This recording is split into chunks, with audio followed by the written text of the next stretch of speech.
It's no secret that Walker County has a drug problem. Walker County is made up of around 64,000 people, and those 64,000 people, each one represents somebody who has been affected by drugs and alcohol in some way, whether personally, and they have a firsthand experience with drugs or some type of addiction, or they've watched a family member suffer through addiction, and it's tough. My family has been through it. Chances are your family has too, and it's tough, it's heartbreaking a lot of times to see the result of addiction, whether it be alcohol or whether it be drug related, and it's really scary. The Mercy Project is designed to help combat addiction, and here's how. The intent of the Mercy Project is to help people who are addicted find their way out of addiction. Of course, they can't do it alone. If you're in addiction and you could do it by yourself, then you would have done it. I hear so many times people say, well, they won't get help until they want help. Well, that's true in a sense, but I don't know anybody that wakes up every day and says, I want to be a junkie, I want to be in addiction, I want to live in this lifestyle. And so we want to offer a way to help them out of that.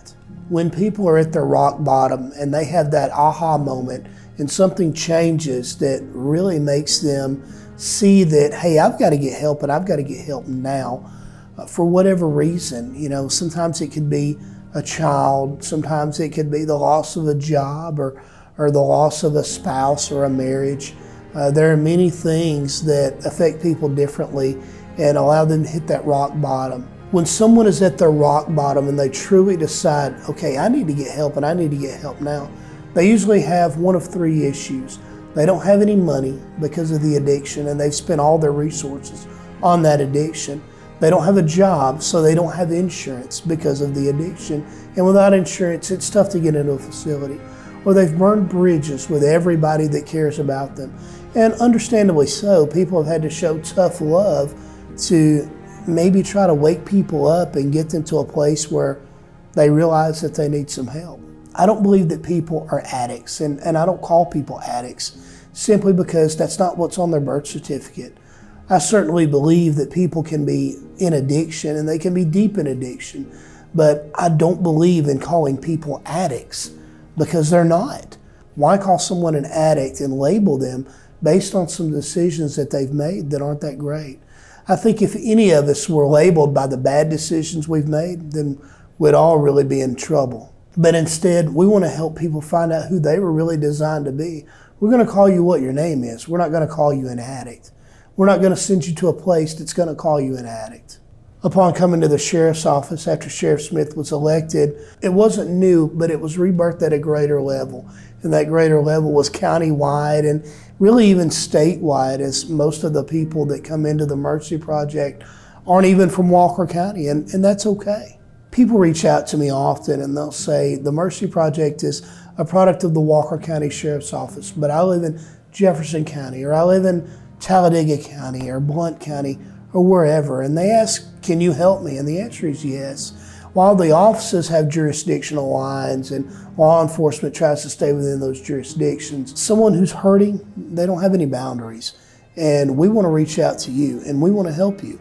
And as long as you're willing to get the help, and when you truly want it, you're truly at the rock bottom, we want to help you. We're going to meet you there. I've known Samantha for a long time.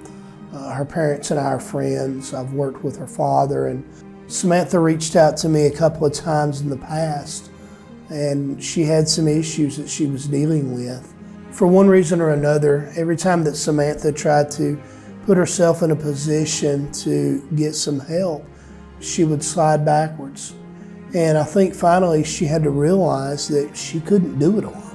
My name's Samantha Turner, and I came to the Mercy program lost and broken. I was a heroin addict. I had been on and off heroin and other drugs since around 2012, and I had gotten really bad to the point where I was stealing, lying, cheating, you know, to do anything to be able to get money, to be able to get it. And I was to the point where I just didn't want to live anymore. I was looking for a way out of life, but I was too scared to do it myself. I came to the Mercy program because I've known TJ Armstrong for a really long time, since I was little.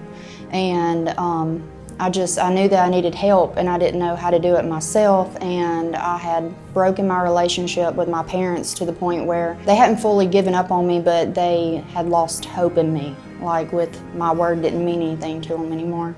So if I told them that I wanted them to help me, they didn't really believe me, because they had tried before. I told my mom that I wanted to talk to TJ to get some help, and she said, okay, well, you're gonna do everything on your own. Came down here, I talked to him, and he got me into the program, the Center of Hope, which was where, because all glory goes to God in this. Like, without him, I wouldn't be where I am today.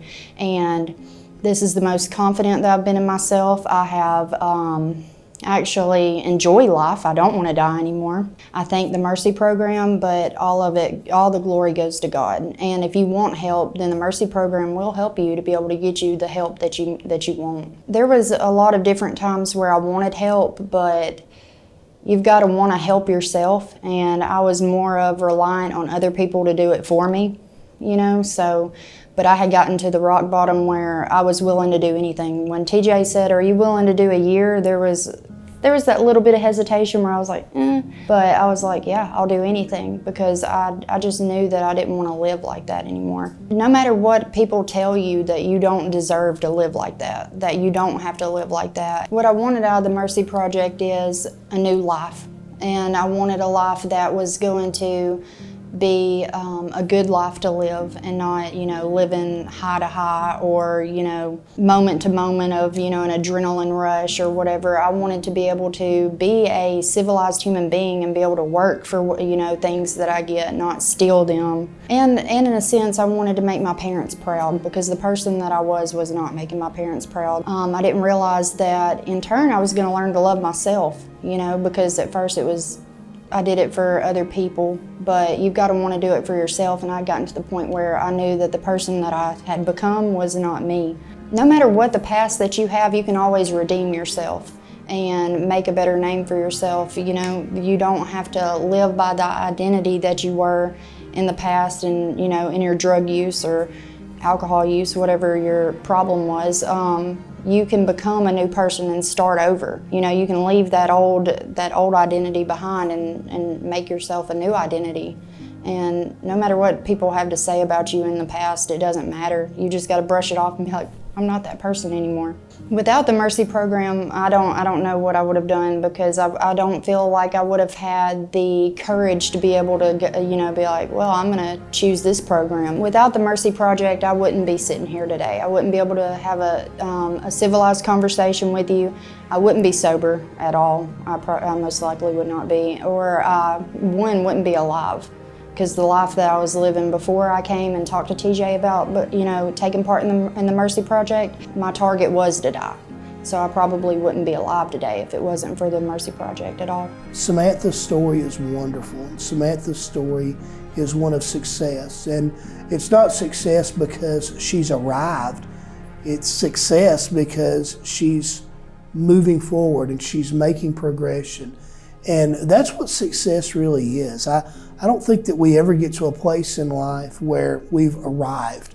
I think that when we get there, then we become stagnant. But we have to continue moving. And I'm really proud of Samantha. I'm thankful for who she is and who she's going to be. So if someone wants help through the Mercy Project, there's a couple of ways to do that. They can either go to our website and fill out a form there, and it comes straight to the email on my cell phone, or they can call the office and leave a message for me. Whatever method someone chooses, I hope that they choose that. One of the things that I really appreciate as far as the Mercy Project goes is that we have a wonderful court system and district attorney's office here. There are a couple of stipulations to the Mercy Project, and the first being that you can't have any pending drug charges. A lot of times people will try to manipulate the Mercy Project and try to get out of trouble. And once you're already arrested, the Mercy Project is not something that we can help you with. However, the court systems in Walker County can. The district attorney's office and the court systems will help whatever they can do to try to help get someone from a state of being in addiction to sober living and thriving. It's not about survival, but it's about getting someone to a place where they can truly thrive and be who they were designed to be. A lot of times people are scared of one of two things.